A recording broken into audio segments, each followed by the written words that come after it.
Bible, a Biblicist podcast. Thank you for joining for another episode of Live the Bible, and I have special guest Dustin Breland with us today to talk about a very important topic. And thanks, Dustin, for being back on today. Yeah, man, it's good to be back. Excited to dive in today.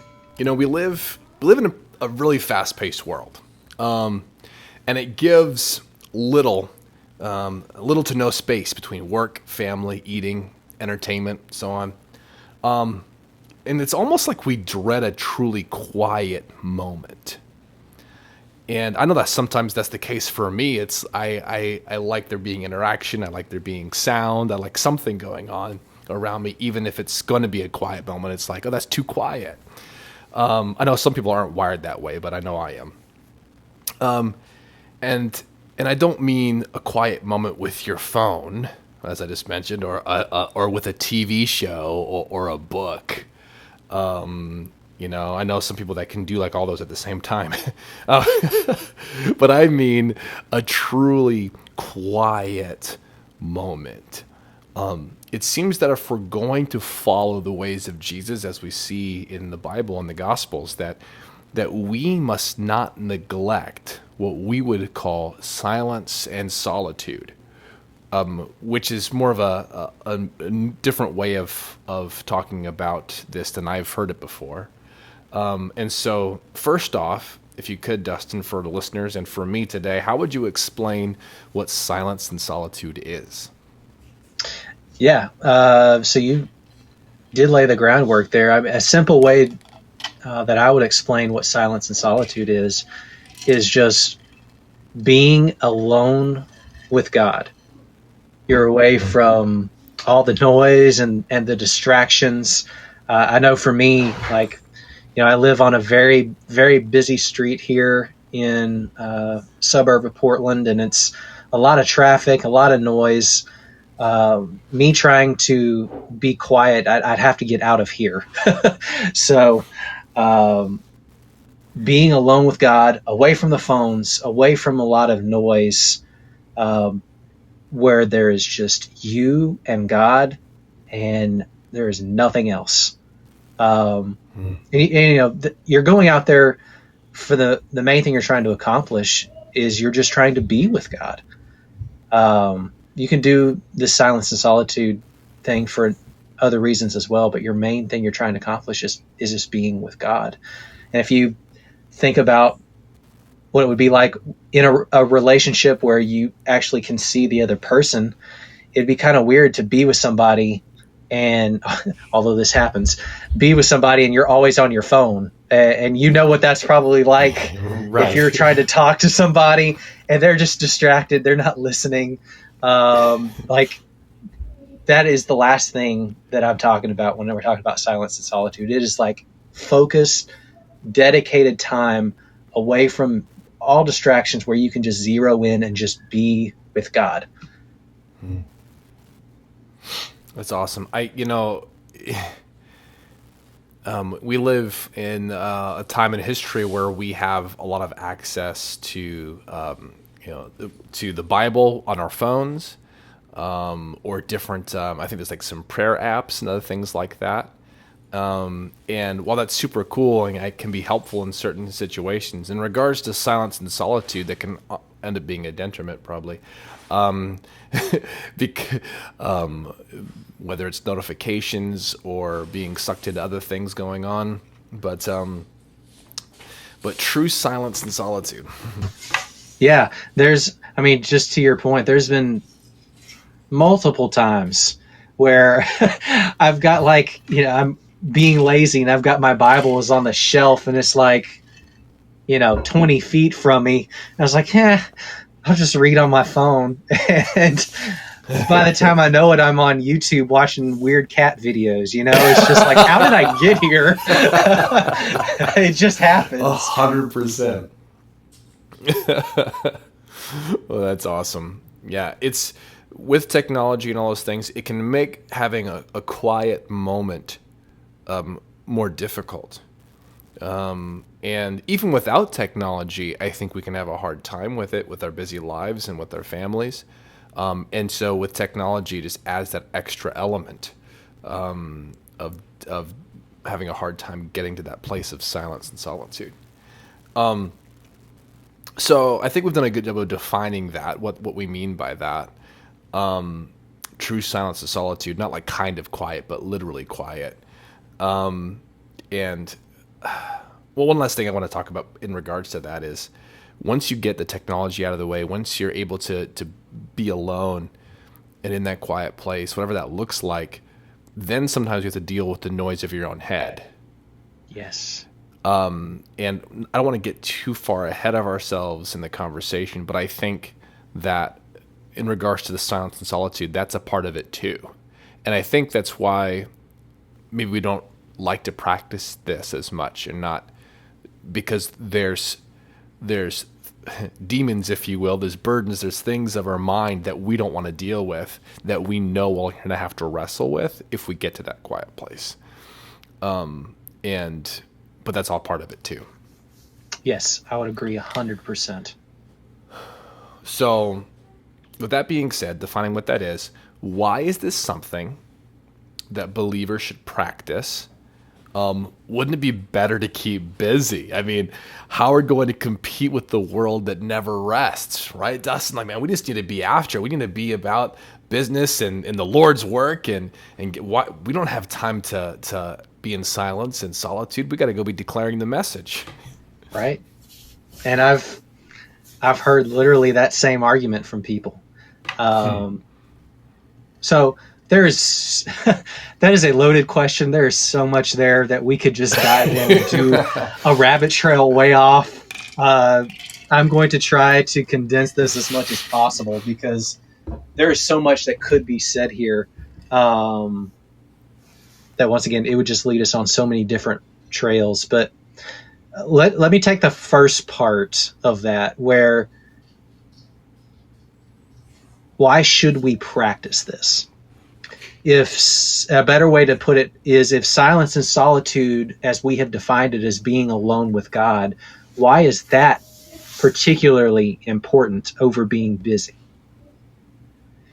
And Caleb, I believe Jesus had something to say about this in John chapter 15. In John 15, he says that I am the vine and you are the branches. If we do not abide in Jesus, we can't bear fruit. As the scripture says, we can do nothing. We cannot produce any of the fruit of the Spirit apart from being attached to Him, abiding in Him, being with Him. And as we see in that same passage, the more we abide, the more fruit we're going to produce. And the more we know, the more fruit we produce, the more we're actually becoming like Him. And we can see this in other places, like in 2 Corinthians 3, I believe it's verse 18. We see that the more that we see Him, the more we become like Him. And for us, the way we see Him is being with Him. And so if the more we are like Him, we're also going to respond the way He would respond. If He was in our shoes, we're going to act the way He would act. We're going to think the way He would think. And it's not all the time, but the more we abide in Him, the more those things will be true of us. So that's why we should be practicing this, and why it's so important is because we're becoming like Him. That's why it's important. But I don't know if that quite answers the question, because we see it's important to bear fruit, but I think there is a misconception that this is about being busy. This is about do and action and doing the right thing. Like it's there's this lost world out there, and we've got to go and spread the gospel, and we don't have time to go up on some mountain and just sit, right? Like that's kind of the feeling you have when you talk to most people, right, that are at least serious about the things of God. They have this action orientation in themselves. So why is it important to be bearing the fruit instead of just trying to be busy? Well, first of all, I would say that we've got the example of Jesus. If anyone was going to reach people, it was Jesus. I think we could all Yeah. agree on that, right? Yes. He reached a lot of people. But if you read in the Gospels and you look hard enough, over and over and over and over, he takes time to spend alone. And we know that it has to be with his Father in communion Yeah. with him. Whether it's right before a big event, right after a big event, you're always seeing him go away to a solitary place to be alone. And so I think, first of all, we have the example of Jesus, but I would also say, let me put it to you this way. I'm trying to bring it all together into a bow, because like I said, I'm leaving so much out of here and trying to condense it. Let's put two scenarios before us, and then we need to decide which one is better. On one hand, you have a person who is constantly busy trying to do the right things, trying to act right, say the right things, do the right things, talk to the right people, spread the gospel to every single person. They're mustering up within themselves the strength to try to do these good works on their own, in their own power. And while outwardly they may seem somewhat successful, I would bet anything on the inside, not only are they exhausted, but you would actually find some wrong motivations. Doing these things because of other people who are watching, what other people would think, operating in guilt from maybe failing in the past, worried about what God would do to them if they didn't do these things. Like, you'll find a whole bunch of wrong motivations. And even simply trying to do it to gain acceptance and approval, not realizing that God's already given that to them. So that's one side. Then you have another side, which what we're talking about, this silence and solitude focus. This person is spending time alone with God on a consistent basis. And because they are becoming more and more like Jesus. They don't even have to think about doing the right things, because the Spirit is working through them to accomplish it. They're walking in step with the Spirit, which means that they're able to listen and hear when He prompts them. Maybe they're at the grocery store, and this one time He prompts them to say something to the person behind the counter. Doesn't happen all the time, but they're walking in step with the Spirit, and He's working in someone's heart, and He prompts you to speak to them. This person is living life truly in step with Jesus because they are abiding in Him. Now, the fruit that they are displaying, it's not about what they're doing, it's about who they are becoming. Now, those two side by side, you have one who's trying to do everything themselves without the aid of the Spirit, and essentially not only trying to do everything in their own strength, but guessing at what the right thing is in the scenario and the situation. And then you have this other person who is relying totally upon the Spirit to do the work in them and through them. Their main job is just focusing on being with Him. That is their job, not to do these things, but to abide in Jesus so that He can grow these things in and through them. Right. And so really, maybe the way to frame it all is this. You have to come to the place where you either trust in your own strength and abilities, or you have to come to a place where you realize you need Him more than anything else. You need Him instead of yourself. And that's what you have to come to.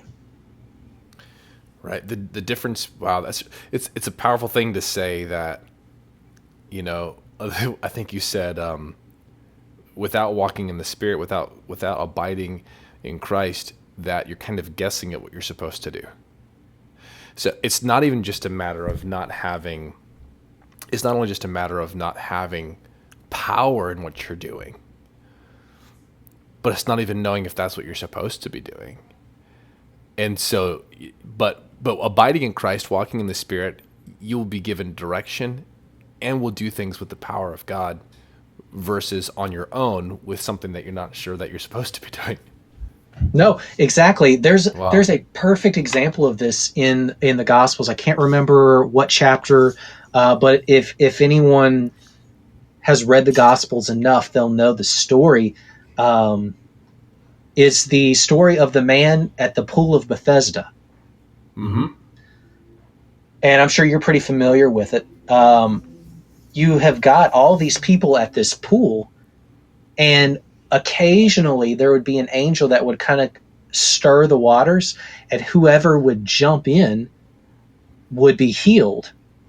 Right. And so you've got all these people who are sick and lame and deaf and all this stuff. They're all there waiting for these waters to be stirred, right? And Yep. Jesus comes and he talks to this man specifically, and he's had this I forget what he had. I think he was he lame? I can't remember. He Yes. couldn't walk or something. And Yep. and he needed someone to help him get into the pool, but he had no one, and he'd been laying there for many, many years. And Jesus heals him. And it's a great story.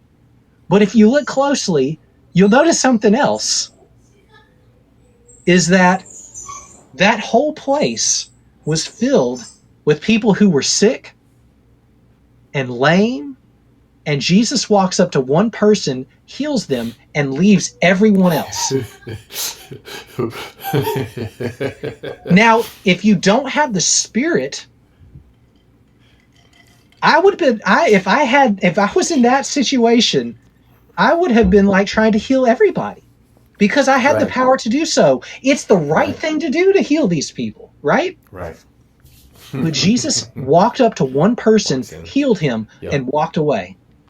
Yeah.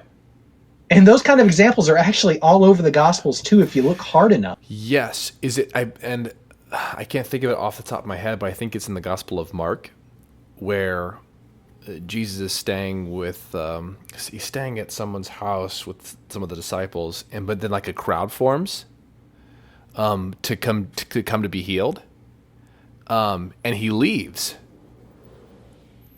I think it's. He doesn't actually stay and heal people. He actually leaves to go into silence and solitude. He goes up into the mountain to pray, and he gives a reason for it. Man, the passage slips my mind at the moment. I have something else pulled up at the moment. But I think it's the Gospel of Mark where that happens. And if you guys know what passage I'm talking about, leave that in the comments below.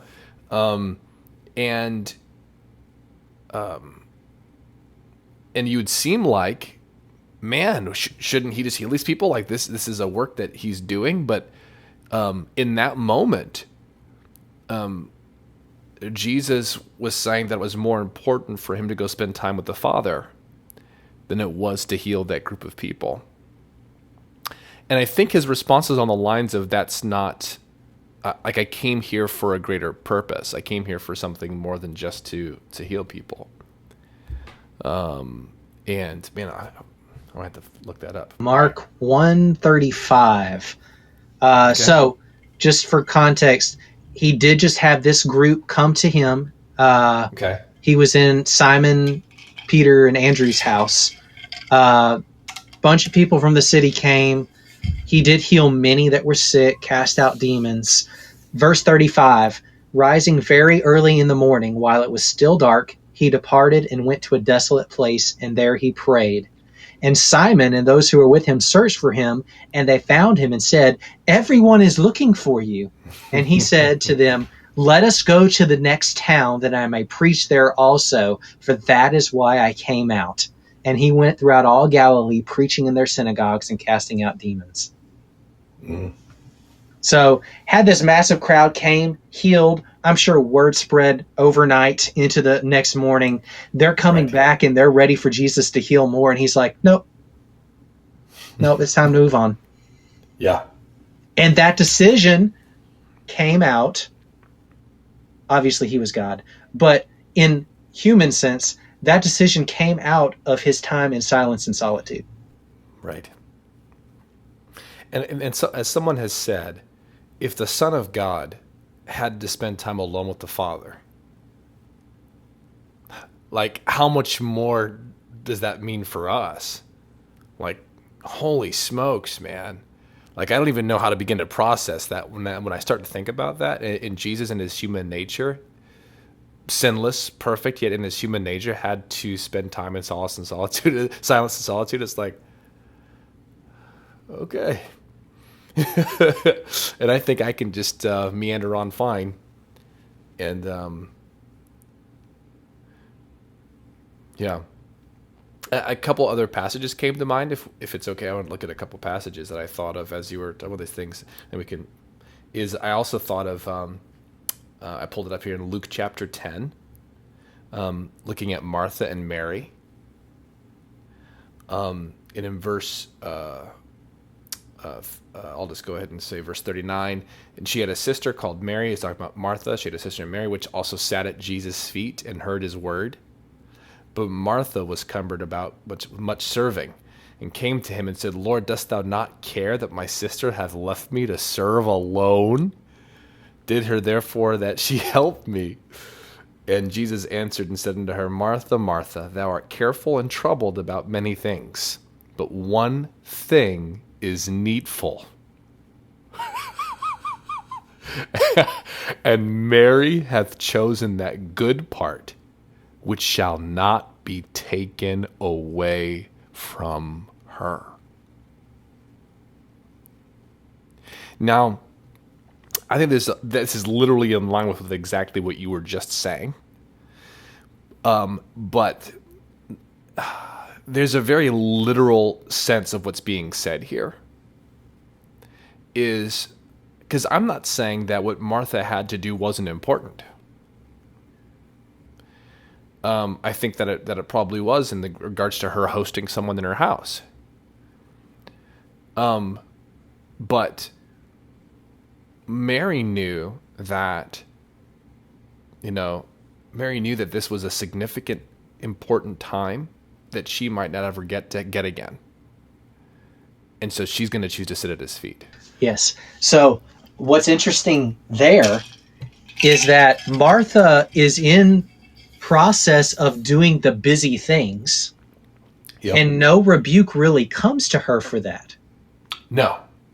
The rebuke, and I don't even know, that may be too strong of a word, but the rebuke from Jesus here was not her being busy, it was her pulling away Mary Yeah.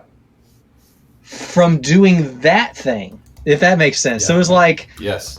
He never really went after. I mean, he did say she was cumbered about much serving, and Mary has chosen the good part, but he didn't really necessarily go after her until she wanted to pull Mary away. Does that make sense? Yep. Which is interesting because, I mean, that's the case with everything. It feels like everything is trying to pull us away and distract us. I mean, this idea that busyness is better is not biblical. Yes. Yes. That it shows a massive amount of trust in self as opposed to reliance and dependence upon Christ. Yes.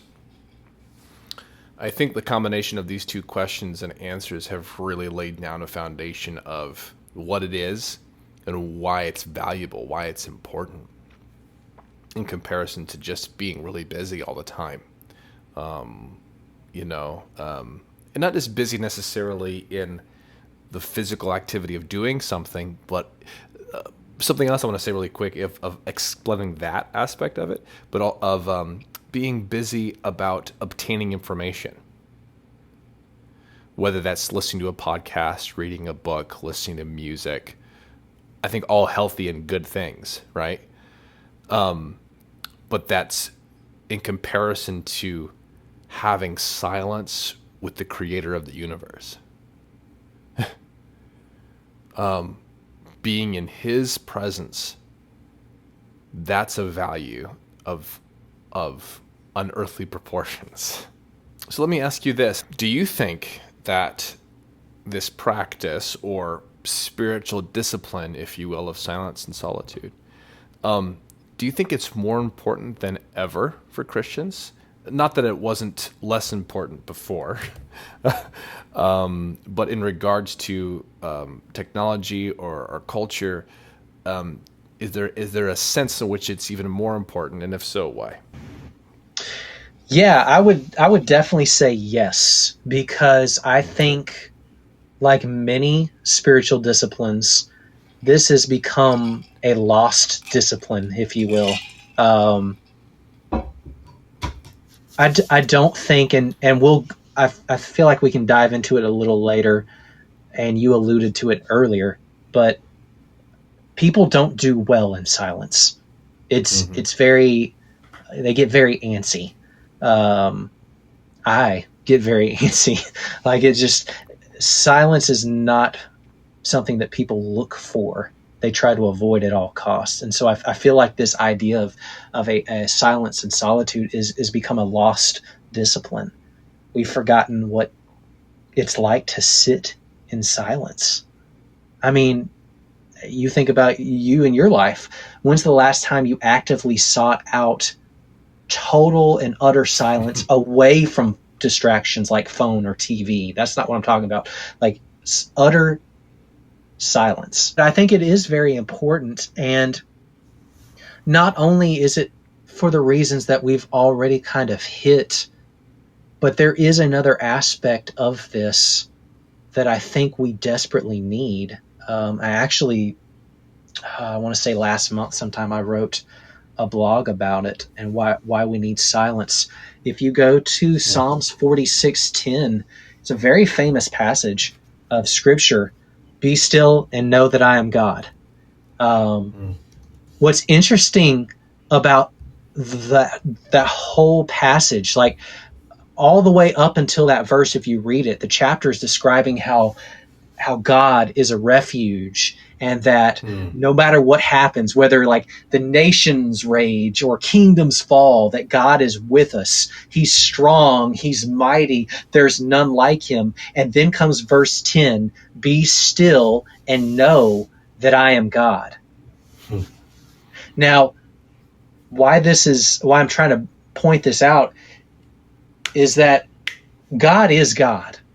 But just because God is God, it doesn't mean you know it. Right.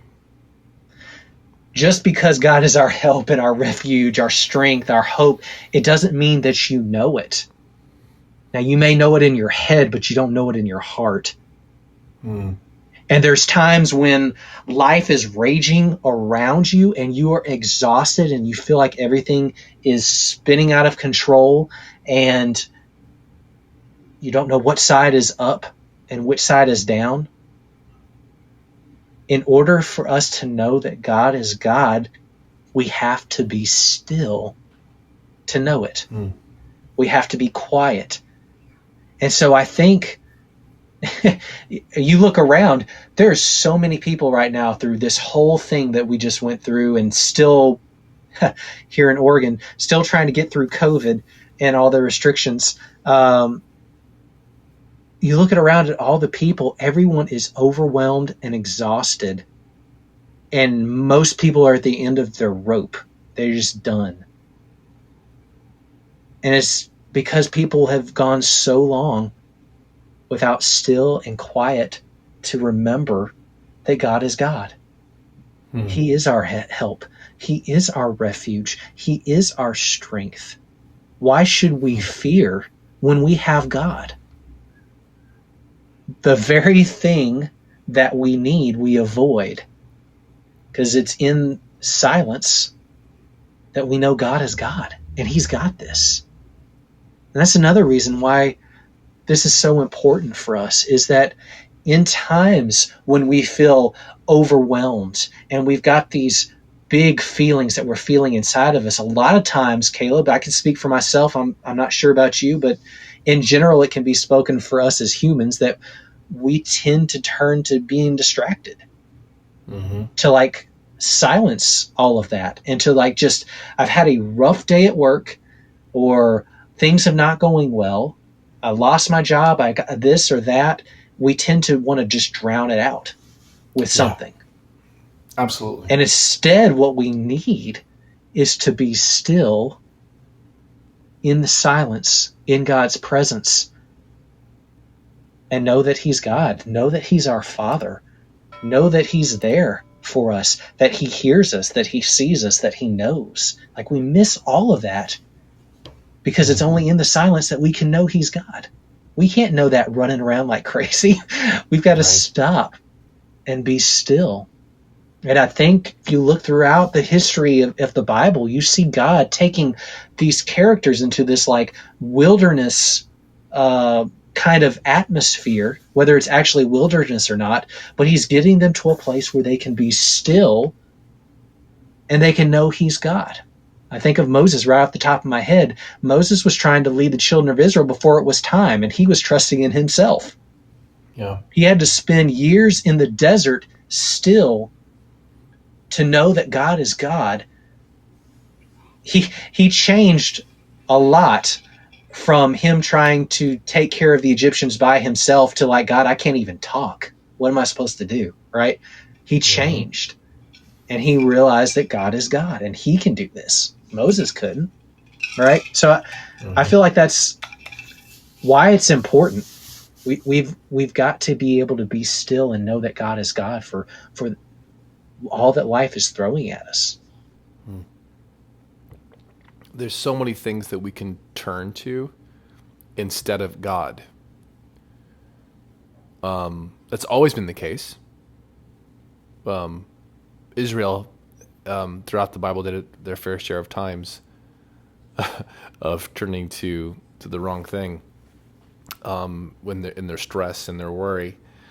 For us, I think that's our phones, whether it's binge watching shows or YouTube, playing games, scrolling on social media, watching our favorite sports on television. Not that any of those things is in and of itself intrinsically wrong, but it's instead of understanding the importance of being quiet and being in silence in the presence of God, we'd rather just drown out all of our heartache, all of our struggle, instead of actually bringing it before God. And what happens is we hang on to a burden that we don't have to. And we miss out. And I'll say this too, because I want to be fair. That's not the case for some people. They're not going to go to their phone or whatever. They're going to go and try to fix everything. So there is, right. I don't want to just isolate that to like entertainment type things or time waster type things. But some people are going to, they'll pick up every extra shift at work. They'll get a second job. They will try to figure out all these things on their own, and fill their life with a different type of busyness. And it'll look like, wow, that person's really accomplished, or that person's getting a lot done, or that's a hard worker. And that can be the case, but some cases it's because they don't want to deal with coming before the presence of God and bringing their burdens before God and dealing with the things that need to be dealt with on a spiritual, deep level before God. You'll find out really quick what your idols are when you find out if you make the time to sit in silence or to get away before the presence of God. You'll find out really quick what you missed not having there. If it's something that you don't normally do, you'll find out really quick, like, okay, this is too quiet. I need to grab my phone. Oh, I left my phone somewhere, so I couldn't get to it. Or I can do this, or I can just do that. And the things that we would want to grab for or reach for that aren't there, you'll find out really quick because your mind will remind you what you're addicted to, what you think you need. Yeah. Also, let me ask you this. We were actually talking about this in our small group a little while back. And there's some difficult aspects of it, but there's some aspects of silence and solitude that sounds kind of nice. Especially when you have kids and little kids at that. Although I'd say when we do have quiet from our kids, sometimes we fill it in with more noise. But for someone who they're pursuing after God, they're working on some spiritual disciplines. They want to pray better. They want to read Scripture better. They want to learn to fast. They want to learn how to walk in this silence and solitude. How does this look practically? Like, how can we practice this in a really practical way? For some people that work long hours, or especially, heading into this summertime where kids aren't at school, and the days are longer. Like, how does that need to look? Because some people look at that and go, well, the only way that's going to happen is if I get up at 3 or 4 in the morning. And if that happens, then I have to go to bed super early, but I can't go to bed early because at night's when I get my work done after the kids go to bed. And, what is, just to put that out there, like, it can be difficult when you're talking about it practically. Maybe I can put it this way: what's a good way to start this? Versus like out the gate, like, are we doing this every day, day one? And how is this going to because if it's going to be every day, that means I'm getting up at 4. That's what that means. And that's kind of scary to some people, right? If morning's not normal, like if early morning's a normal thing, then maybe that's later in the day, and that could be just the same thing, but different backwards. But it just depends for some people. But I'm saying that from my perspective. So that's how I look for me. But I know that can look different, reversed for some people. Right. I mean, I think you have to, first and foremost, you've got to take a honest look at your stage of life and what's actually possible. Okay? Because as you described, there are so many different scenarios for people and what they're encountering, whether they've got multiple kids, they've got work, and it's all over the place. Like, you don't jump in thinking you're going to be like a monk from day one, right? Like, that's just not going to happen. Okay. You need to be honest with where you're at. And so what I would recommend, first of all, is have whether you just write on a piece of paper or something, your goal, your realistic goal for this stage of life, and then find somebody to hold you accountable to that goal. Like, literally, if you've got kids and you're working and it's going to be hard to squeeze a lot of time out, 5 minutes of focused time in God's presence is not a waste, right? It's not going to be. And I think so many times when we're talking about spiritual things, it's like swing for the fences or it's nothing. And what I'm saying is, getting a bunt down, to use the baseball analogy, getting a bunt down and trying to make it to first base is a massive win. Yeah. I guarantee you, Satan and all his demons will begin to get nervous when they see someone trying to spend 5 minutes alone with God, because they know what that does. Yeah. So I would first of all set a realistic goal, have someone who is going to be keeping you accountable to that goal. And then when your stage of life changes and allows you to proceed, do a new goal that's increased and that you can actually physically do. I mean, that's where you got to start. And so don't swing for the fences. Start where you're at. The main thing is just to start. I would say also, I got so many practical things to write here. Identify a time and a place. So for some of us, we've got several kids running around screaming their heads off. Home is not a great place to do this. Yeah. For some of us, we work all the time too. So home and work's not an option. I don't have really a lot of time. Hey, maybe your place is outside of your house, in your car, right before you walk in from work. Take 5-10 minutes and spend time there before you walk in. Look for a time that works and a place that works where you can be free from distractions. Throw your phone, if you're in the car, in the glove box. If you can get somewhere like to a park or like a nature reserve, maybe, leave your phone in the car. Like, just find a time and a place that's going to work for that allotted amount of time. Depending on how much time you have, okay, if you can go 5 to 10 minutes to 15 to 20, I would say, if possible, plan ahead and have a Bible, a notebook or journal, and something to write with, a pen, a pencil. Because, as we'll get to in a second, as time allows, you're going to want to spend time reading. Or, this may be controversial for some people, but if you feel like God speaks to you, you can write it down in your journal. So those are a couple of things that I would say in preparation. Set a realistic goal, identify a time and place, plan ahead. Don't just let this happen because it won't happen. You've got to plan. Plan ahead. Have a Bible with you, maybe a notebook or journal and pen as time allows.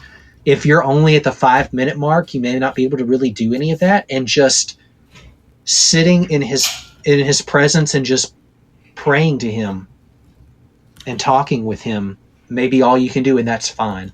But as time allows, if you've got a decent amount of time, you can bring a Bible, notebook, journal, and a pen.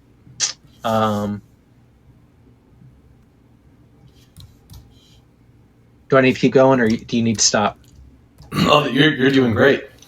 Okay. I'm taking notes. Okay. The next thing I would say, so, I've kind of set this up in order. So, you've got your goal, you got a time and a place, you prepared, you brought all this stuff, you're ready, you're sitting down, and it's awkward. It's really weird. You begin by just being still. I promise you this. Your mind will absolutely take advantage to run wild with thoughts you didn't even think you would think, feelings, memories, to-do lists, any kind of distractions, what happened throughout the day. Look, that's going to happen. It's okay. All right? Don't judge yourself or feel bad. Just throw in the towel and say, this isn't going to work because my mind is wandering so much. It's okay. It's going to happen. So because it's going to happen, we're taking advantage of this little window to just be still, to deal with whatever comes into your head. Maybe this is a great place for those who have like to-do lists and things they need to do after this is all done. That notebook that you brought may be a good idea to just write those things down so they can just get out of your head. You can get it out. You've written it down. You don't have to worry about it or dwell on it. You just wrote it down. It's done. So whatever thoughts are coming, deal with it and move on.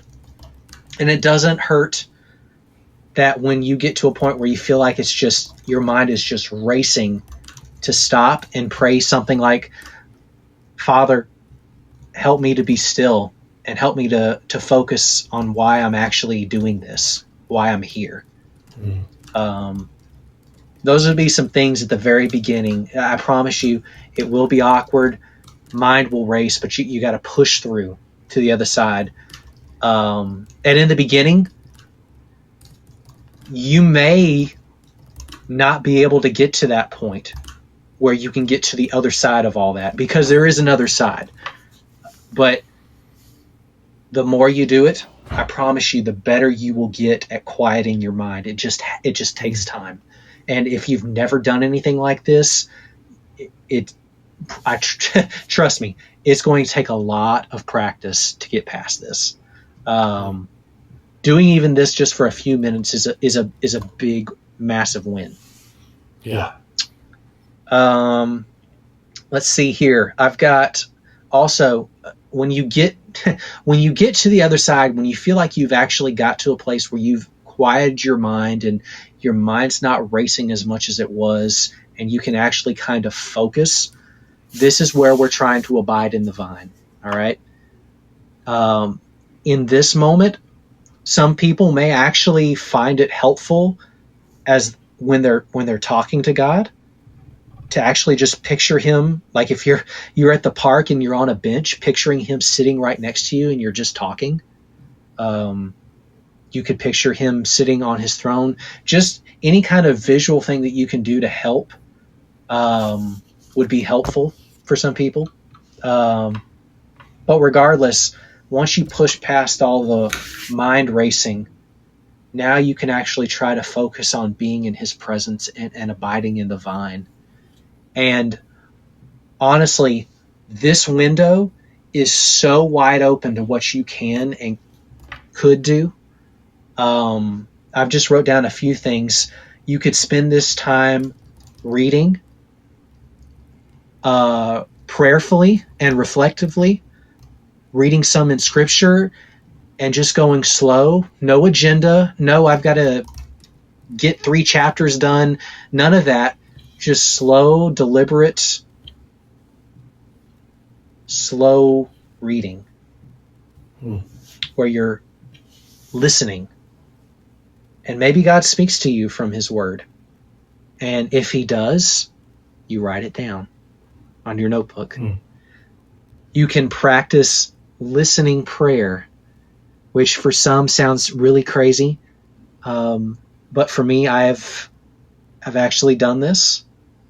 And you are basically in a 2-way communication with God, because a lot of us, when we pray, it's only 1-way communication. We're telling God everything that we need from the day and our bucket list or our wish list of things that we would like, and then we just say amen and that's it. But this is an opportunity where you can do listening prayer, where you ask God things and you just, in your heart and in the quiet, you listen. And it's not as crazy as it sounds, trust me. If you're anxious, maybe your mind is racing because you're anxious in that moment, you can tell him about it. And you can cast your care on him because he cares for you, right? Maybe you're having all of these emotions that are welling up in you, and you can tell him about it and process the emotions that you're feeling with him. Like what you can do in that time period, there's so much you can do, but you're being with him. And in the moment, it's best on whatever is going on in the moment. It's probably best to take care of that then when you're with him. So like those feelings that I mentioned, maybe you're anxious about something. I think it's wise in the moment to take note of that and say, man, I'm really anxious about this. God, help remind me again how good you are, and how that you are in control, and that you're a good father who gives good gifts to his children. Like, you just talk to him and then you listen. Ask him to bring things to your memory. So that's kind of what that time looks like. You know, like I said, there's no hard and fast rules on what you do. There's a lot of options in there. And overall, I would say this all takes time. There's no success or failure. This is you showing up and being patient, because it will take time. It takes people years to master this thing. Don't all of a sudden after the first time say, I'm bad at this. This isn't for me. Right. That's not it. There's, man, so many things came to my mind. I want to share a couple quick things, and then I'm gonna repeat a few things that you said actually, just because we covered so much. I want to summarize some of the things that you said a little bit. I think it'll be helpful. Two things I want to say. First of all, journals or prayer journals, like the idea with that is to help. It's so like for me, I've had a hard time with prayer journals because when I miss a day of writing something in the journal, I used to feel really guilty about it. I'd be like, well, if I'm spending time with God, then I should have something to write down every day. Or notebooks that I started and then clearly stopped using, and I'll find it and go, oh man, like there's all these empty pages, and it's like, it's not that I hadn't spent any time with God since then, it's that I didn't use the notebook, or I wasn't as intentional. And so a journal isn't something that you have to use. It's just something that if it's helpful to use one, and if you do use one, don't use it as a legalistic burden on yourself. That's just a tool to help you.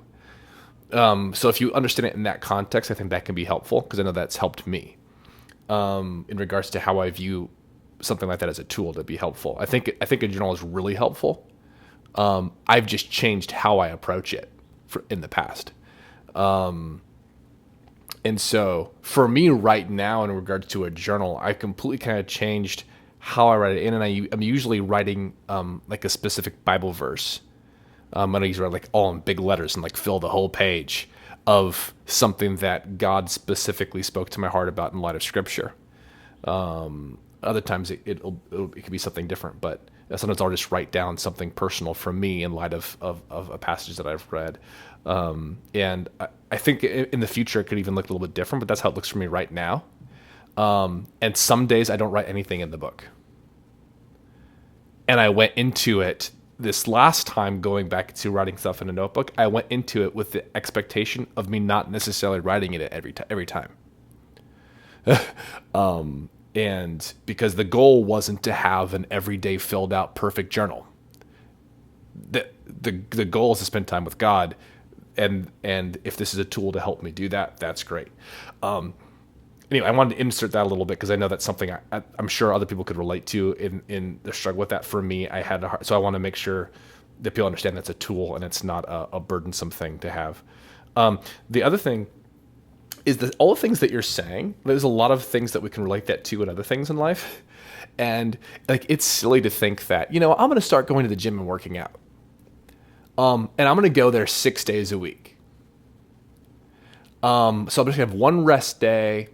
I'm not going, and you know what? I'm going to load the bar the first time, and I'm going to be like bench pressing 225 to 315 by next week. Like, this doesn't happen. It's not a thing. It's not a thing. It's for going to the gym. Yeah, the most important aspect of like getting into like working out and stuff, which is something I like to do, and people who watch my channel know I talk about that on my vlog about going to the gym, is that it's been a process. I've had to learn it. I've had to make time for it. I've had to grow in that and slowly be able to lift more weights and more weights and spend more time at the gym, and then to eat properly, the right diet, and to do these different things and try to do those things. It's not just one day. I lift weights at the gym now, and I lift big ones, and I work out for an hour and a half, and it's easy.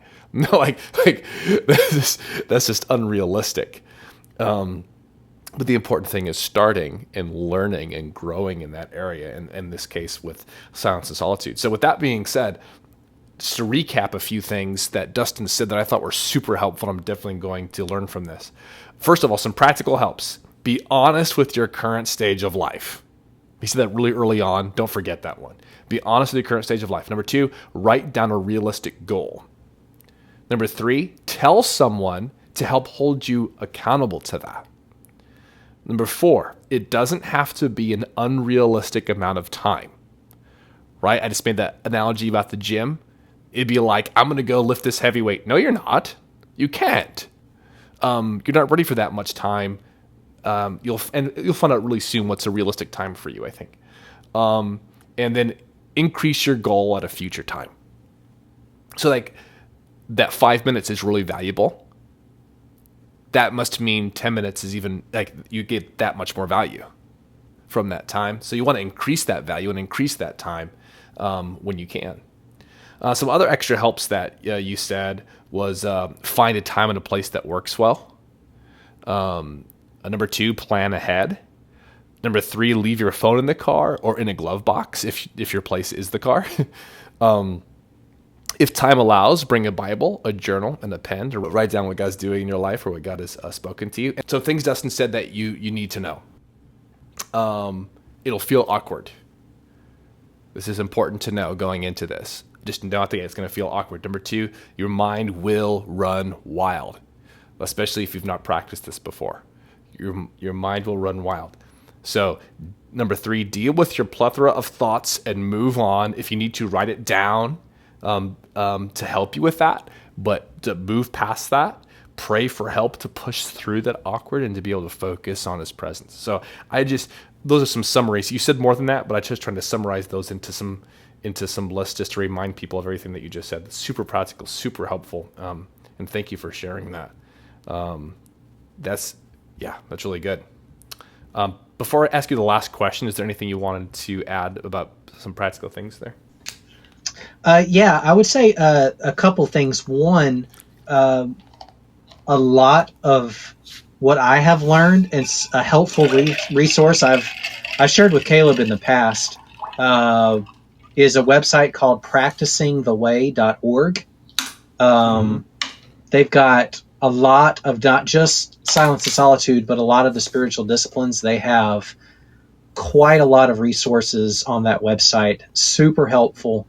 So I would say go check that out if you want to learn more, and kind of get a little deeper into what we're talking about. Yes. The only other thing that there's a lot of content on that website, like a lot. And you told me about this thing, good night, months ago. And I think I've still barely cracked the tip of the iceberg on those because it's just so much. But everything I've read or listened to on there so far has been really practical and really helpful. So anyway, go ahead. Yeah. The only other thing that I would like to add here, and we've kind of touched on it, but I want to kind of build it out. Silence and solitude, as well as the other spiritual disciplines that you'll find, they are the structure that leads to the goal, not the goal itself. When the early church leaders, all the way even close to the apostles' time, they took that abiding in the vine analogy to heart, and they noticed that for the branches to actually abide in the vine, there had to be a trellis, a support structure to enable the branches to grow healthy. And so they use that analogy for the spiritual disciplines. The branches are supposed to abide in the vine, and to enable that, they need a support structure, and they use the spiritual disciplines as that support structure. So why that's important is because so often we can turn all of these things, the disciplines, other things in Christianity, we always seem to turn it into checklists or like goals. And that's not what this is about. We don't do the discipline in order to say that we did it. We do it because it enables us to be with God. Practicing the disciplines isn't the goal. The goal is what happens when we practice the disciplines, if that makes sense. In our small group, we had someone, she was fasting, and she felt bad because she had set the goal to fast for the day, but she was only able to make it till dinner. And she didn't want to tell us because she was embarrassed and she had, in her mind, she had failed because she didn't last the whole day, and that was her goal. And I reminded her, I said, well, what was the point of the fasting? It was to be with God.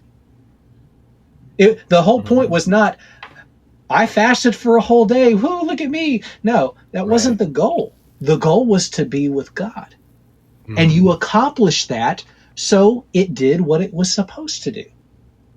And so whenever we're getting into the silence and solitude talk, it's not about practicing the discipline. It's about what happens because you practice the discipline. And I think that's really important, because if we're not careful, we will have the goal be just the practice and not what should come from it, if that makes sense. No, that's good. That's really good. So we've already hinted at some of these things, but to kind of wrap things up, just once again, full transparency on here, what is the hardest aspect of practicing silence and solitude? And like I said, I think we've hinted at a few things in regards to this, but just so people know, like, it's not easy. And so could you just share a little bit about, once again, we already understand why we should do it, how valuable it is, and I think we built a very important and strong case for this. But full honesty, what's the hardest part about it? Yeah, and like you said, some of the stuff I'll share, I feel like we've already kind of hinted at, but it definitely 100% is learning how to sit in silence. For many of us, without even realizing it, we're using distraction and noise like a drug to medicate what's going on inside. For a lot of people, their drug of choice to shut out painful feelings or grief, it's not a liquor bottle, it's TV. And instead of some sexual addiction, many are being distracted just by turning to work.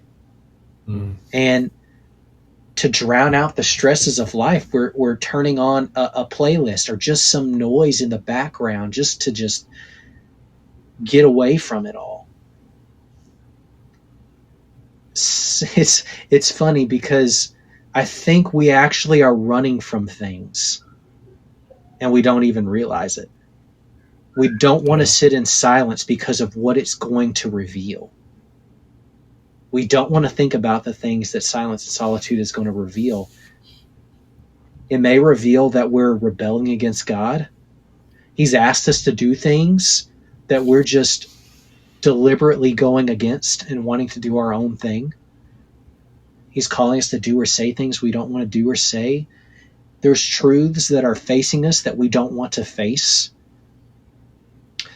We're trying to be God and we're losing control, and we don't want to admit that we're losing control. Like, there's so many things that we can be running from.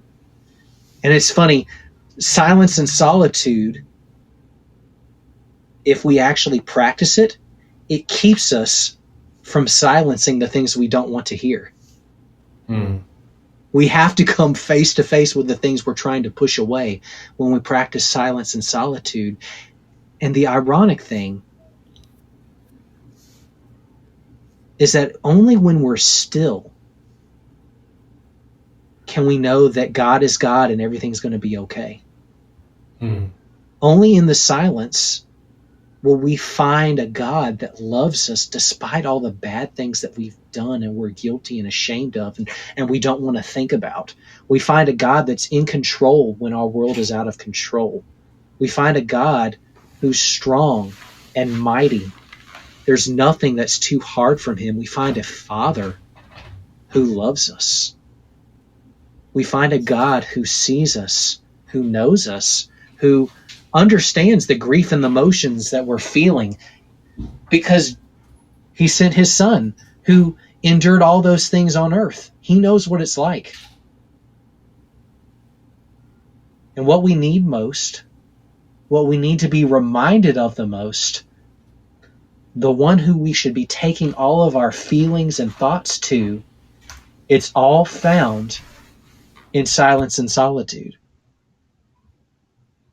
But we've got to be willing to face it. And I think there are so many people not willing to face those things that they keep pushing down and pushing away. But there's freedom. There's real freedom in letting go and knowing that God is God.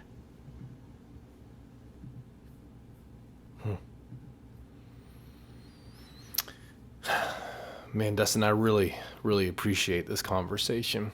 I think first of all, I think it's been a big help to me, and I think that it will be a big help to anyone who listens to this on the podcast or on YouTube.